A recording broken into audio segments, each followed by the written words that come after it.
Think of a time in your life when you were doing something repetitive over and over and over again and you couldn't wait for it to stop, but you knew you had to keep doing it.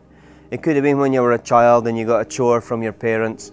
It could have been an assignment from a school teacher. It could have been an assignment from a coach on a sports team where you're just doing the same thing over and over and over again and you just want it to stop. Life can dish out some situations like that. It could be at work, it could be church, it could be a number of different things that it's just going on and on. I think about the Israelites and part of their story when they were still enslaved in Egypt and they had to make bricks for the Egyptians.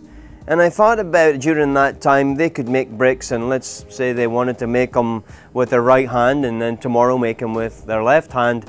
They could make that switch. But if they wanted to stop making bricks, this repetitive, boring thing over and over again, they really didn't have a choice. They were enslaved to it and they were going to have to do it.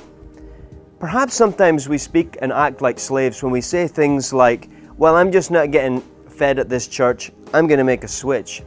Or this job is just not really what I thought it was cracked up to be, I'm going to make a switch. Or it can be a relationship. It can be a home. I'm going to make a switch to another house, neighborhood, town. The examples go on and on.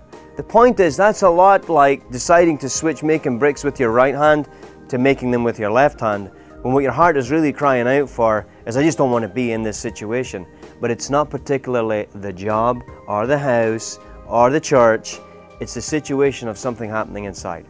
God wants to bring a transformation deep within our souls. So why not ask Him today? If you've been thinking about making some switches, why not ask Him that He'll make a transformation of something deep within your soul, that you'll realize making those switches is never going to change the big picture anyway, but a transformation within will.